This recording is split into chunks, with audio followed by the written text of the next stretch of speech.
मार्च महिन्याच्या या काळामध्ये दरवर्षी एवढा आंबा येत नाही, पण यंदा जास्त आंबा आल्यामुळे त्याचे भाव थोडे घसरल्यासारखं झालेलं आहे। या आंब्याला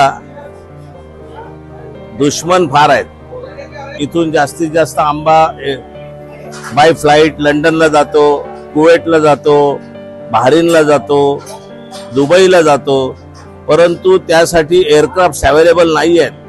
त्यामुळे आंब्याला एक धक्का बसलेला आहे आणि शेतकऱ्यांचं करोडो रुपयाचं याच्यातून नुकसान झाल्याचं दिसून येत आहे। आता सध्या 30 ते 40 हजार आवक ही कोकणातून आहे आणि परराज्यातून जवळजवळ 20 ते 25 हजार आवक आहे पेट्यांची। त्यामुळे या मार्च महिन्याच्या या काळामध्ये दरवर्षी एवढा आंबा येत नाही, पण यंदा जास्त आंबा आल्यामुळे त्याचे भाव थोडे घसरल्यासारखं झालेलं आहे। सर्वात महत्त्वाचं म्हणजे या आंब्याला दुश्मन फार आहेत। या आंब्याचा सीझन साधून सगळे जो परदेशात माल जातो तो विमानाने जातो, त्या विमान कंपन्या भाडं वाढवतात, त्या बोटीच्या कंपन्या कंटेनरचं भाडं वाढवतात आणि या सीझनचा गैरफायदा घेतात। कारण या सीझन मध्ये आम्हाला गरज असते, याच्याकडे सरकारने लक्ष वेधणं फार महत्त्वाचं आहे। आता इतकं स्मूथ चाललं होतं, इथून जास्तीत जास्त आंबा बाय फ्लाइट लंडनला जातो, कुवेटला जातो, बहरीनला जातो, दुबईला जातो, परंतु त्यासाठी एअरक्राफ्ट अवेलेबल नाही आहेत। त्यामुळे आंब्याला एक धक्का बसलेला आहे आणि शेतकऱ्यांचं करोडो रुपयाचं याच्यातून नुकसान झाल्याचं दिसून येत आहे।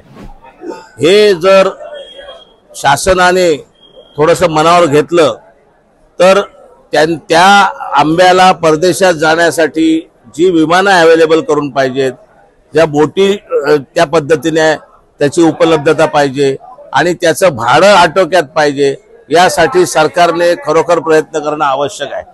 सरकार प्रयत्न का करत नाही? का ते एक्सपोर्टरचं काम आहे आणि एक्सपोर्टर खूप पैसे कमवतात, परंतु तसं नसतं। ज्या वेळेला अशा प्रकारचा धक्का बसतो, ज्यावेळी खर्चात वाढ होते, त्यावेळी आपोआपच त्याचा परिणाम शेवटी हा शेतकऱ्याच्या दरावरती होत असतो।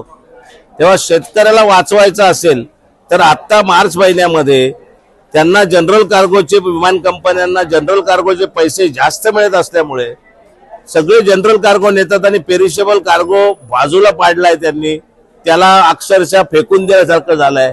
त्यामुळे आम्हाला विमानं उपलब्ध नसल्यामुळे, विमानात जागा उपलब्ध नसल्यामुळे आमच्या समोर ऑर्डर असून सुद्धा आम्हाला माल पाठवता येत नाही। याची सरकारने गंभीर दखल घ्यावी।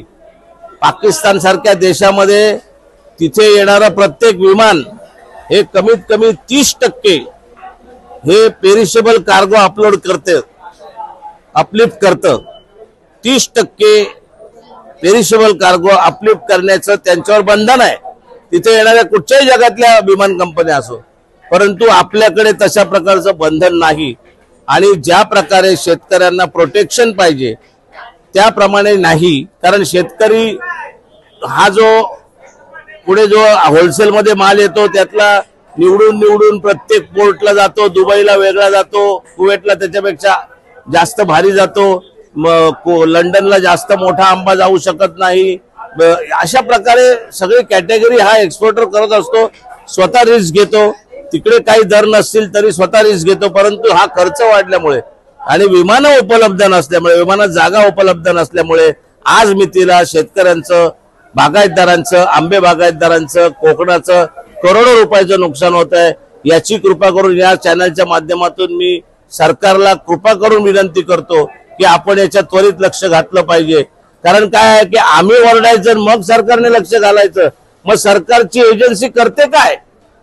सरकारला इथे एपीएमसी आहे, त्यांच्याकडे त्यांना माहिती आहे की इथे असा प्रॉब्लेम आहे, मग त्यांनी काही पावलं उचलायला नकोत का? त्यांनी वरती जायला नको का? की विमानाचं एव्हिएशन मिनिस्ट्री वेगळी, कमर्शियल मिनिस्ट्री वेगळी, फायनान्स मिनिस्ट्री वेगळी। आम्हाला एक जर याच्या प्रकारचा आवाज उठवायचा असेल तर 4-4 लोकांच्या मंत्र्यांच्या अपॉइंटमेंट घ्यायच्या आणि त्यांची 15 दिवसांनी अपॉइंटमेंट मिळायची आणि त्याच्यानंतर आम्ही त्यांच्याकडे जायचो आणि त्याच्यानंतर जो प्रॉब्लेम सॉल्व्ह होईल सीझन संपायचा।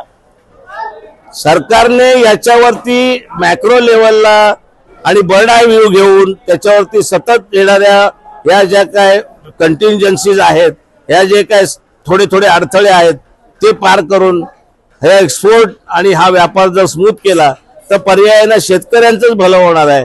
मी एवढंच सांगू इच्छितो. धन्यवाद.